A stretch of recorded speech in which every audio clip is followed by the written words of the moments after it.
Olá pessoal, Carlos Rota falando. Agora eu vou fazer alguns vídeos bem curtos tentando amarrar tudo que vocês já aprenderam até agora de bioquímica. Vamos ver se funciona. Nesse primeiro vídeo eu vou falar sobre o período absortivo, que é o período após a alimentação. Nesse período, porque o nosso intestino começa a absorver nutrientes, a glicose do sangue, por exemplo, começa a subir.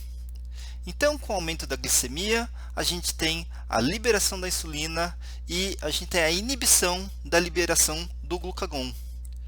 Bom, primeiro, como que isso acontece, né? Como que as células do pâncreas sabem quando tem que ser liberada a insulina?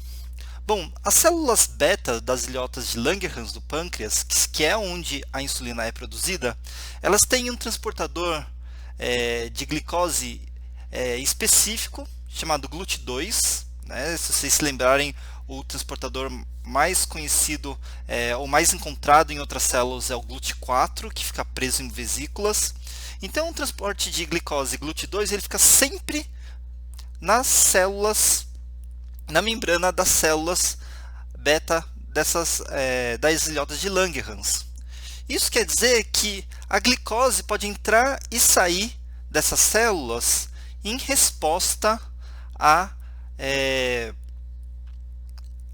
glicemia do sangue. Então, e assim que a glicose entra, ela é metabolizada pela hexoquinase 4, que é a glucoquinase. Lembrando que essa glucoquinase ela tem um km maior, então ela sobe bem lentamente, né, a concentração de glicose, né, é a mesma que se encontra no fígado. Então, ela é muito sensível à concentração de glicose. E isso vai levar a uma mudança na concentração de ATP, né, é bastante sensível à concentração de glicose, que vai modificar a ação de canais de potássio, certo? Então, em seguida, a mudança na atividade dos canais de potássio causa a abertura de canais de cálcio, e esse sinal de cálcio provoca a exportação de vesículas cheias de insulina para a membrana da célula, e quando isso acontece, a insulina é secretada. Então, é um sistema bem arrumado para que ele seja bastante responsível à glicose. Bom, então a insulina é liberada na corrente sanguínea, as células-alvo percebem a insulina, ativam aquela cascata de fosforilação que vocês já viram em vídeo anterior, e isso provoca, por exemplo, que sejam transportados para a membrana dessas células-alvo os transportadores GLUT4, que permitem a captação de glicose. Tá? Isso não acontece no fígado, porque o fígado também capta glicose o tempo todo. Enfim, o glicogênio é sintetizado no fígado e nos músculos, certo? O fígado, principalmente, absorve grande parte da glicose absorvida do alimento, exatamente para fazer glicogênio, mas ele também faz ácidos graxos. A insulina ela inibe a gliconeogênese, a gente já discutiu isso, e ativa a glicólise. Na verdade, ela ativa em vários pontos a produção, a glicólise nas células. E o que acontece? Acelera-se a glicólise, acelera-se o ciclo de Krebs, né? Então você aumenta a glicólise, aumenta a produção de piruvato, aumenta a produção de acetil-CoA. O acetil-CoA faz com que o piruvato também produza mais oxalacetato, e os dois começam a se combinar em altas velocidades para formar citrato, certo? Então, com o acúmulo de citrato, o citrato tanto pode continuar no ciclo de Krebs, produzindo muito NADH, e ATP, e GTP e QH2, com enzima Q reduzida. Tudo isso vai ocasionar a produção de muito ATP, que pode levar a uma maior lentidão do ciclo de Krebs por excesso de energia. O citrato passa a ser exportado para o citossol E lá, se for numa célula comum, o citrato inibe a glicólise. Então ele dá um break lá em cima da glicólise para desafogar um pouco o ciclo de Krebs.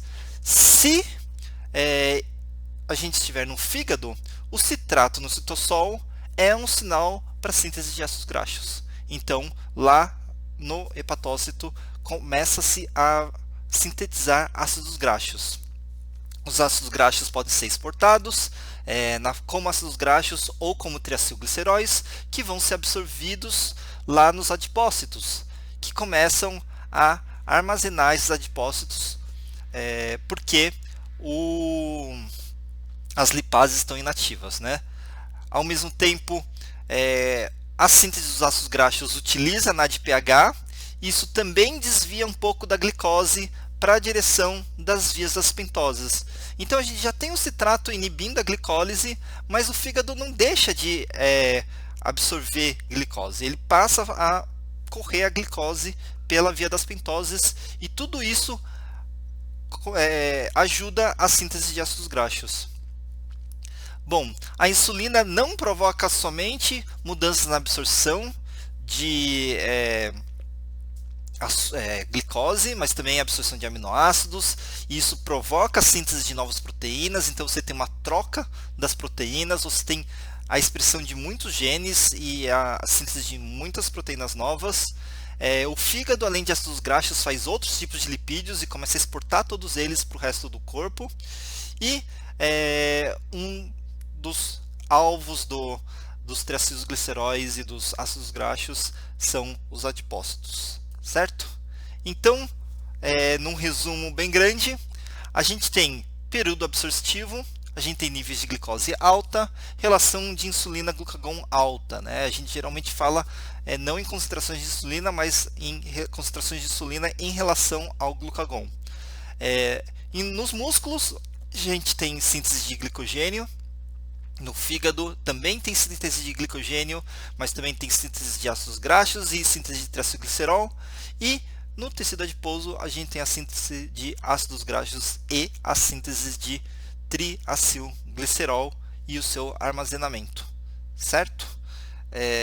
Então, resumindo a aula, a gente tem a insulina produzida pelos pâncreas em resposta ao aumento da glicemia.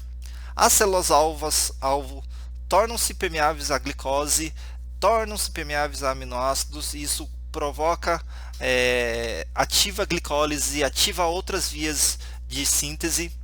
O glicogênio é sintetizado no fígado e nos músculos, e os ácidos graxos são sintetizados no fígado e no tecido adiposo. Tá bom? Então, até!